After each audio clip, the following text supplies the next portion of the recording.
we're going to be talking about our favorite movie. Yes. We're going to eat some shit. Fuck yeah.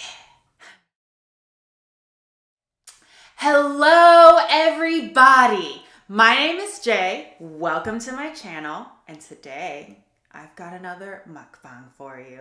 And I've got a Madeline for you. Woo! Yay! Before we get started into our wonderful topic, let me just tell you what we have in terms of food today. So we're trying these Korean instant cold noodles called BIBIMMYEON. Anemone? Yeah. I'll post the package and the name and the Korean caption. noodles. Yes.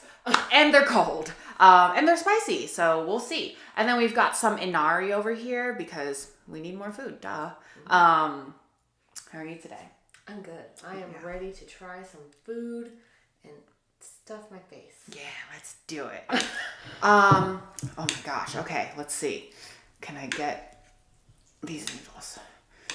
Have you had these before? I have not. Okay. I have not had these, but I was watching another YouTuber eat them, and she said they were really good, and I trust her taste. I still really like the black bean ones. Oh, those are so good, yeah. What was that noise? I don't know. Panic. Oh god. No panic. All right, I hope these aren't like too entirely spicy. You handled the other ones. I really want it like it's hot.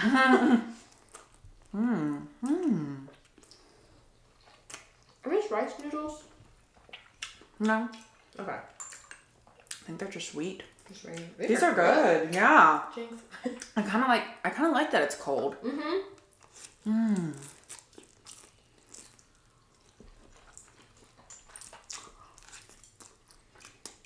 Also good because it's hot outside.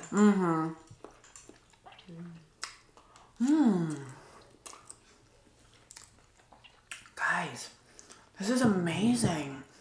10 out of 10 would recommend. And they're cheap because they're instant noodles. Man, I love noodles. Dude, same. I love noodles. Oh god, I've already got like noodle sauce lipstick on me. That's great. Okay, one more bite for me. And then maybe we'll start. Oh god. It's spicy, but like No, it's like a sweet heat. yeah, I like it. Yeah. I had some pepper jam yesterday and peanut hummus, Oh. which actually didn't taste very peanutty. Is it made out of peanuts? That is a great question. I don't know. I tried it. I don't really know.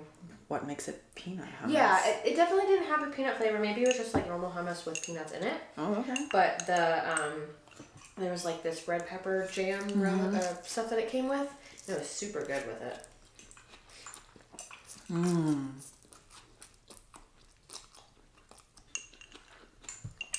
Okay, I'm gonna go back in. So good. Oh.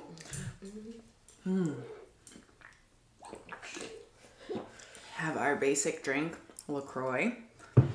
Okay. Oh, you got it. Fuck, nope. Nope. Alright, I'm gonna go back there. All right. One more bite and then seriously, I just want to try the inari. Have you guys had inari? It's if you don't know what it is, it's fried tofu skin, and I think it's marinated and you've got some rice in here with some seasonings. I think there's like carrots and sesame seeds in here. I've always seen inari, but I've never had it. But I am about to try some after I eat more noodles.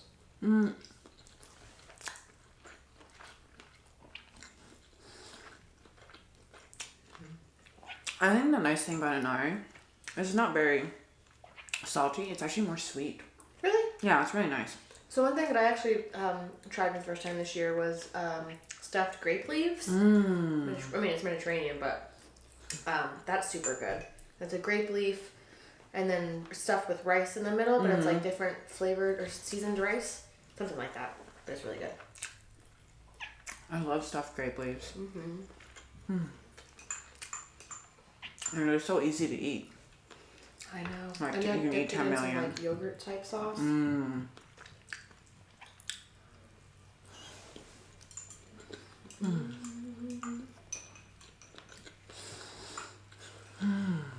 That's a good just like dance while you eat something delicious. Mm-hmm. Oh, man. I didn't think I was hungry. Oh, I was ready. Mm-hmm. I almost ate something on the way over here, but No. no.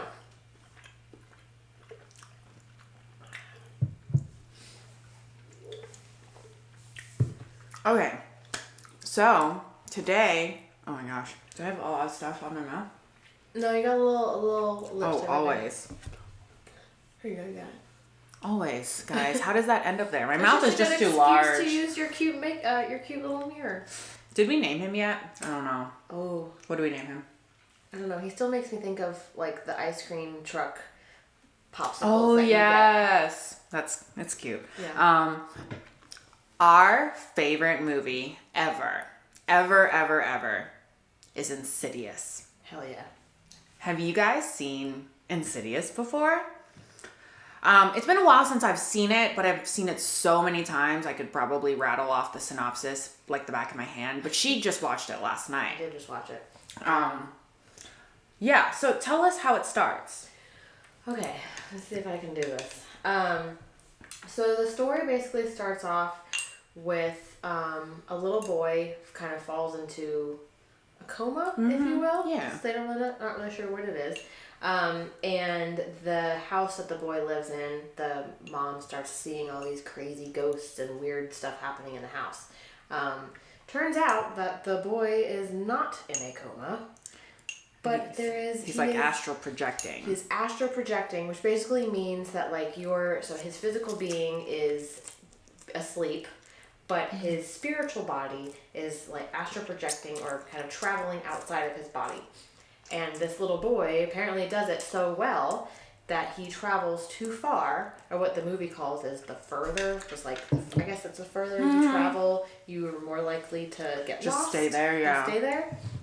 And this demon follows him and befriends him and tries to take over his body.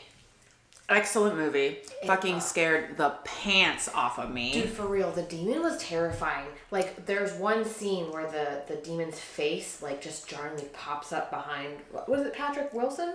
I thought, Actor? yeah. And the wife sees it happen. Yeah. So scary. Terrifying. And, you know, if you haven't seen it, first of all, what are you doing with your life? But we won't ruin the ending for you. We'll just sort of go through the movie. And, you know, I think one of the reasons why this movie, why was it so scary to us? We've seen so many scary movies and Yeah, no, that is a great question. You know what? I think what the biggest thing was that I remember you commenting on it the first, do you like that?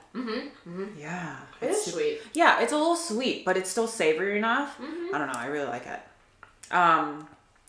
I remember you commenting on one of the first times we watched it together and how the like camera angles are super wide.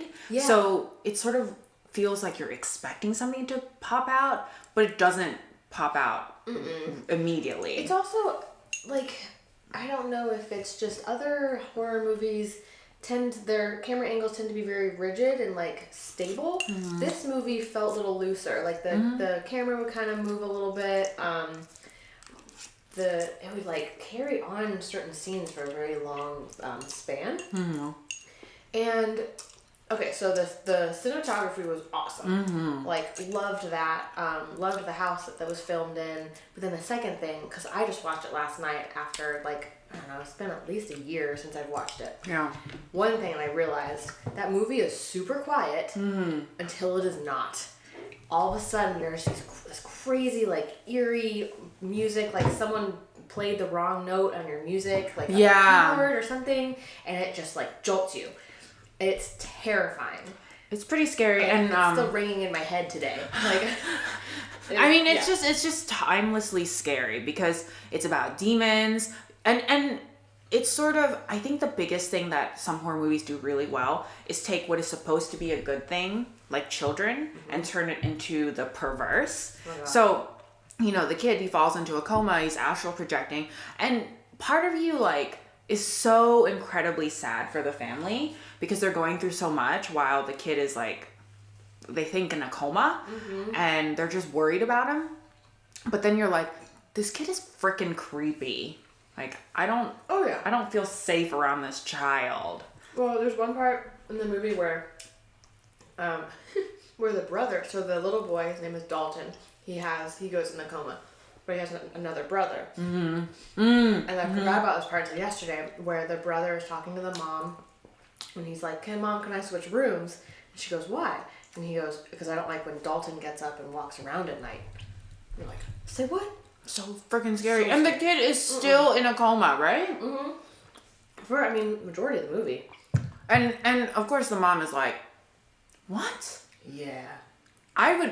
Guys, if my children came to me saying some shit like that, I would actually shit myself.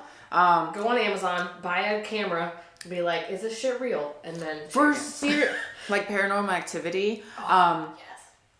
Random aside. Have you guys seen Paranormal Activity? We've seen a lot of horror movies. I was watching a show on the history of horror.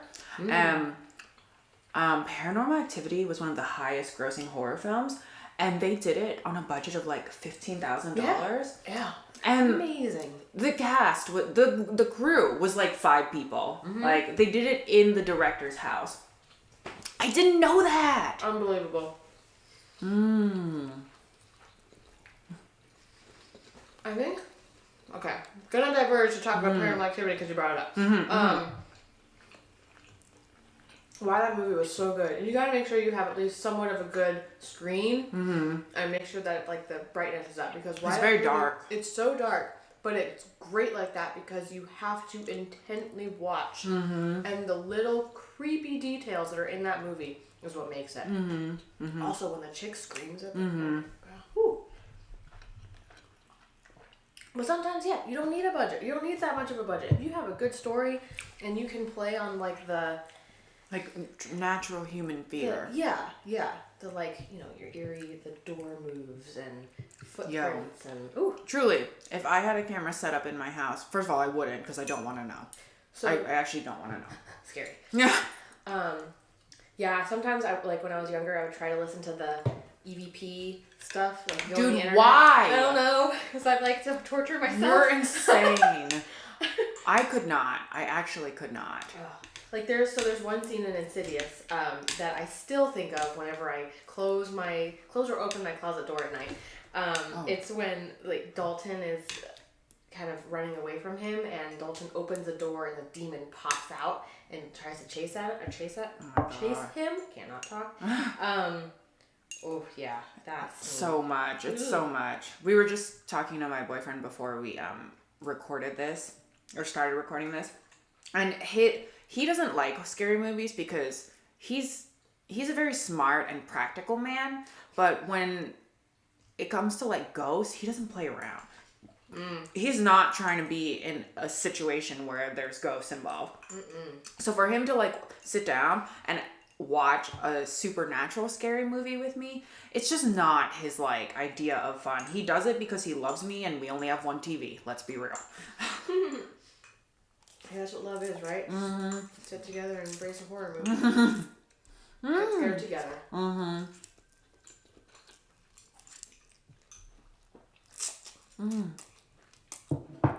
Yeah, it is a terrifying movie. Which it's done by James Wan. And if anyone knows who James Wan is, he really kind of got famous from Saw. Yeah. No, you're good. Okay. No, you are a lady and don't eat like... I am a unicorn today. Yes, and I am, just me. Yay.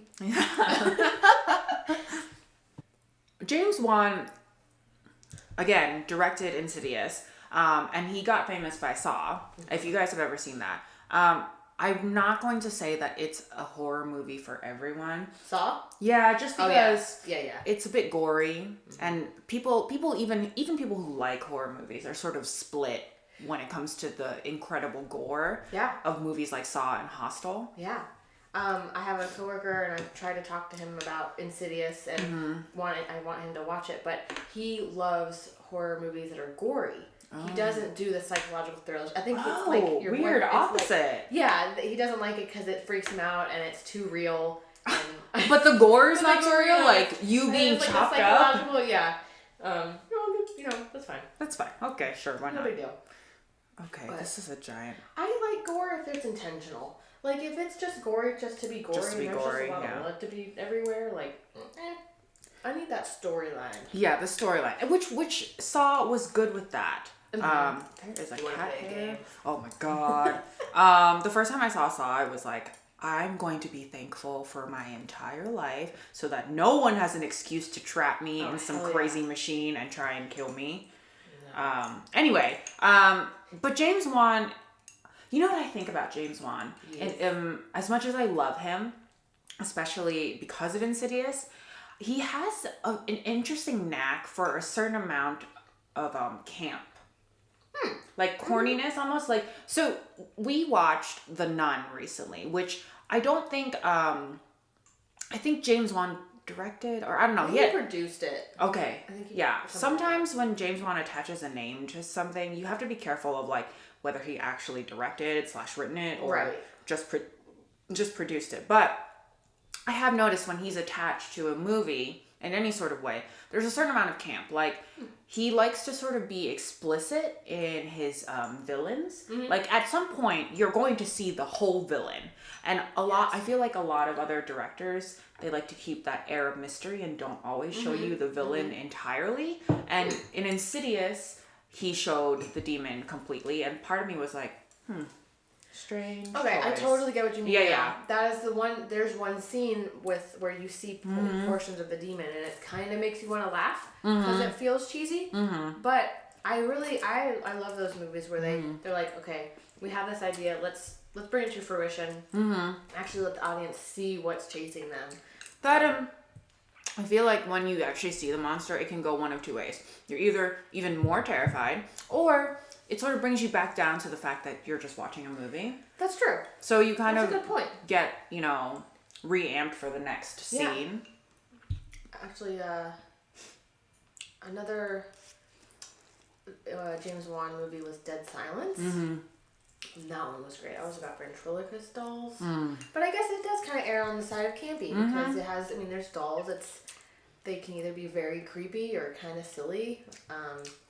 But yeah, that one was directed by him. But you do have to watch out for the ones that Or just produced. Insidious 4, produced by James Wan, or I don't know, some weird little credit by James Wan. I'm gonna open my second LaCroix. It's starting to burn in my mouth now. Just a little bit. I like the burn. I like the burn. Yeah, I actually really like these noodles a lot. Yeah, they're really good. So when you make big batches of noodles like this, do you ever mix it with stuff? What do you mean? Like proteins or Yeah, greens, sometimes. or... Sometimes I put it on a bed of romaine lettuce. Because sometimes when I eat a lot of noodles or even the spicy rice cakes, the texture gets to be a bit much after a while, and the crunchiness. That's why I always have these. It tends to break it up. Yeah. But yeah, sometimes I do. Sometimes I put tofu. Good idea. Oh, did I tell you that I had Korean barbecue in Brooklyn? She just came back from a trip in Brooklyn to visit her brother. I did. He lives up there. He works there.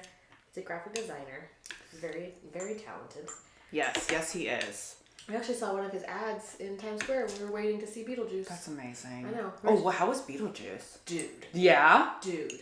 Oh my god, it was so good. It was, right when you walk into the auditorium, all the lights are purple and green. Ooh, very Tim Burton. Oh my gosh, yeah. They have smoke kind of coming out of the curtains before the show starts. Did you feel like it did the movie justice? It did. So the Broadway play is adapted from the movie. It has nothing really Tim Burton related except the original story. But it was slightly different. It kind of gave Lydia, the little daughter in Beetlejuice, kind of a different plot. Beetlejuice is, obviously much more involved, I guess, than he is in the movie. I don't know. It's a different adaptation. Yeah. But there's things that they pulled from the movie, like the guy with the shrunken head. I love that dude. The snake. They had the snake on the Broadway. Snake is so intense. It was amazing. They a lot of the jokes were very current, so it dealt with a lot of politics. Interesting. Kind of poked fun at hipsters, and it did a really good job of showing everything. So I wonder, do you think Tim Burton gets royalties off that? I wondered that too. Because if it's a different story. Yeah. But he must because of the name, right? Right. Yeah. And yeah, all the character development. Who knows? Okay, I need an Inari. Whew. I think I'm just shoving a lot of noodles in my mouth. Nothing to complain about.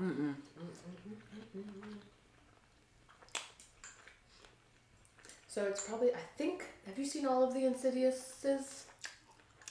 Insidii? Insidious. You said there was an Insidious 4? I thought there was. I thought, okay, there's definitely Insidious 2. 2. Which was okay. It has the original cast. And then 3. And then I thought it was the 4th one was like Insidious the Skeleton Key or Insidious the Last Key or something like that. I've seen the Skeleton Key where Elaine is younger. Yeah. I don't know if I saw that one. Was it good? It was actually decent. I don't know that it is anything to write home about, but I'd say it's worth a watch. I don't know. I really like Elaine as a character in the first movie. Oh, Elaine! Yeah. The ghost, I was thinking of the wife. She's the medium in the movie. Elaine. And she's a very interesting character because she had known the father in the first movie previously, and he also had the same sort of ability to astral project. And so, she had been asked for help by the father's mom when he was younger. And so when now she's a grandmother because of the young boy. So when the grandmother heard what was happening, she called Elaine again to help fix the issue. With Dalton? Yeah. Dalton, right. Oh my God. Again, it's been a while since I've seen it. I got you. And Elaine is just such an interesting character because she's older, wiser. She's very bubbly, very bubbly character, but oh man, there's one scene. She gets super serious. Ooh, okay, so there's one scene where she is like consulting Dalton and trying to figure out like what demon is actually attacking him essentially, and you hear this like click clack noise. It's like sticky. Yeah. She looks up and her face freezes and she starts describing this demon character. And it's just this like black mass hanging out in the corner of the bedroom. Dude. Ooh. Again, that's another thing. If I'm sleeping in my bed, I don't know why I like torturing myself. Sleeping in my bed and you just stare at the corner and you're just waiting. Waiting for something. Yeah. And I think James Wan is very good about that. Just like creating those very like large emotions. True. Like, and inspiring that in you as the viewer. Because there was a couple parts, excuse me, where Elaine was seeing things or whatever, and you were just like, and you don't always see what she sees. No. Which adds to the mystery, and I just feel like she was just a big part of why it was such an intriguing story. Yeah.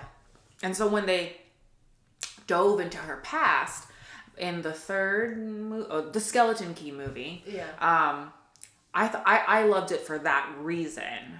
It's not a phenomenal horror movie, but I loved the backstory that they gave Elaine and the fact that they realized that Elaine was a character worth expanding upon. Yeah.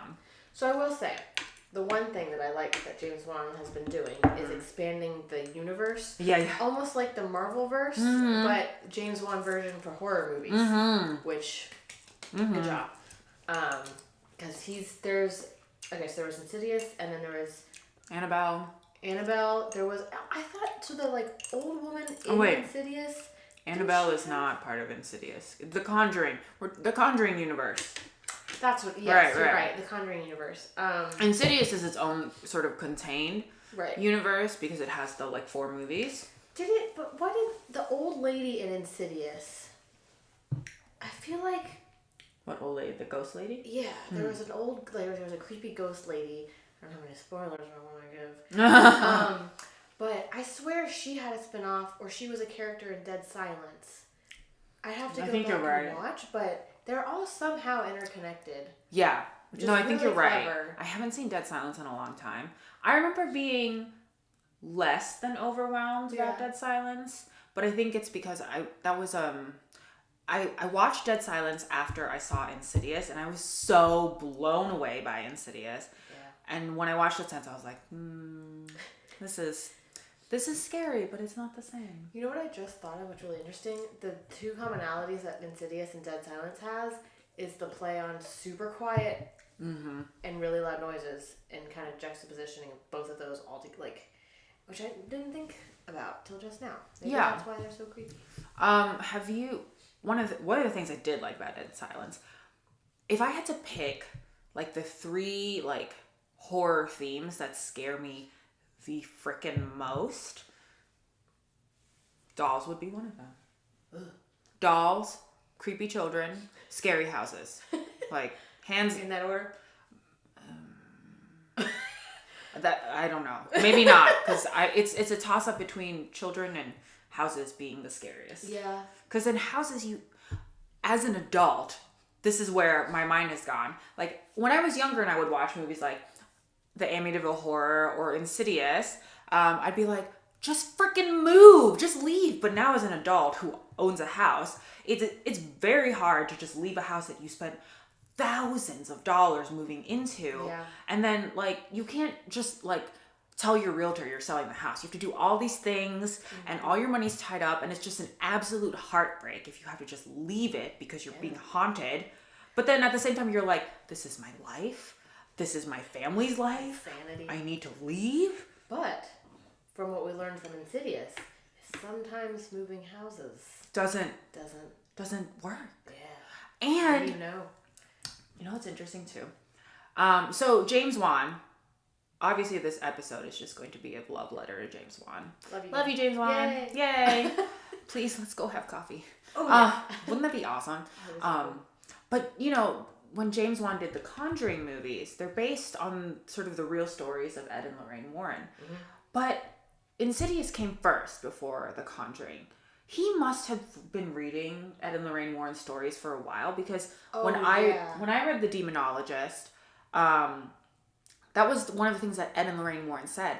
Sometimes it's the person that's haunted. If it's the person that's haunted, chances are it's not a ghost, it's a demon. Mm-hmm. And that was a huge theme in Insidious. That's crazy. I never put that together. I didn't finish, because I'm bad at finishing books, but I was started The Demonologist. I got pretty far into it, but and that book's pretty old. Yeah. Like 70s, 80s. Mm-hmm. And it made you realize how much imagery and how much influence that book was on so many pop cultural references to horror movies, and definitely James Wan movies. Mm-hmm. Because I mean, he pulls from Ed and Lorraine's real experiences. Mm-hmm. But yeah, you're right. Most cases, ghosts haunt places because they like have unfinished business, or they've died when they didn't feel like they were meant to go yet. Right. Demons work on another level. Yeah, demons have, according to Ed and Lorraine Warren, and you know what? I battle with myself as a rational, logical person whether I believe in this actually. But if push came to shove and some crazy weird stuff was happening in my house, I'd be like, I believe it. I'm calling the priest now. Sage the place. Yes. Yeah. Oh my God. I went to a concert last night, and it was an EDM concert. So of course there's a lot of weird things happening there. This dude came around in the crowd and was just like saging the place. He's like, seriously? Cleansing the place of negative energy. I'm like, okay. Not that I discount sage burning, but I just was like, oh God. My hips are tight today. My whole body hurts me. Too much partying. I'm too old. Yeah. Partying. Are you done? Are you full? No. She's like, I think if I pace myself, I'll eat probably like another basket full. A basket? I'm gonna eat a basket of noodles. Okay. Oh, look at my hand. I'm getting like. I know. I have like the sauce everywhere. As long as it's not on my face, I'll be okay. You know what I will say about these noodles? I don't know. I mean, it's kind of like this way in every culture, but in all cultures of cuisines, does that make sense? In all cultural cuisines, obviously there are a lot of repeating flavors. Yeah. You know? Like, And in Korean culture, I've realized, at least in just eating their food, it's very like, there's garlic, there's soy sauce, there's the gochujang, which is the red pepper paste, there's the sesame oil. pretty standard. And then sugar. They always have a little bit of sugar in things. Really? Yeah, I feel like there's always an inherent sweetness to their food, even if it's spicy. Yeah. But this is interesting because I'm sure that it has very similar ingredients, but it tastes different. It doesn't taste like other Korean food that I've had. I had, there was a HelloFresh meal that I had for a while. Mm-hmm. It was spicy cashew chicken, and you like caramelize the cashews, and it came with a little thing of Korean pepper flakes, which is it like the Korean pepper paste, but it's just in flake form? Yeah. I think the Korean pepper paste is made with like rice. Oh. That's how they get the paste part of it. I could be wrong. If I'm wrong, I'm sorry. Yeah, let us know, because I don't know. But yeah, the red pepper flakes, they were really, really good. They have a nice flavor to them. But it's funny, so like with HelloFresh, you get your exact amount, so it comes with this like little tiny square thing of it. But I wanted more because I wanted to keep making the recipe. I went to the Asian market over here at close to where we live, and all they had was like 1 pound bag of pepper flakes. And you're like, I'm never going to use all this. Gotta get it. Yep, I have a giant bag now in my fridge, or in my pantry, so if you need some, I got you. No, I had Or the if you same need some. thing. Oh, okay. If you need some, we got you. I actually did the same thing. I just wanted red pepper powder for like one recipe, and it came in that giant bag. I've had that bag for like 2 years, maybe longer. Also, I think you use the red pepper flakes to make kimchi. I was like, I don't know how to do that. You need it buried. Don't you bury it in the ground? Some. I don't. No? I think most people do not. Oh. I think that's like a very traditional way of making kimchi, but I don't know. I've never really made kimchi. I've always bought it or it's been given to me. Yay. How you doing? Wow, I think I'm full. So, just in terms of like wrapping this up, Insidious is just one of our most favorite movies because it's so scary, and it's not even like scary. It's like creepy and suspenseful, and the story is amazing. The story is really good. Yeah. Like, there are definitely some horror movies that just, I don't know, the story sucks, or it's too expected, like stupid mirror scene. Yeah. What's under the bed? Like, Okay. But yeah, Insidious does a good job of kind of taking you're a little off guard. You're not really sure what's about to happen. And I think too, the astral projection component of it is pretty unique. It is. Because that's a real thing. People do that. I've never, have you ever known someone who has? No. I've never experienced it. I don't know how. But there are accounts that the internet has provided. True. Yeah. Internet has everything. Well, guys, we hope you enjoyed the video. Thank you so much for eating with us today. And Madeline will be back another time. Yes. Bye.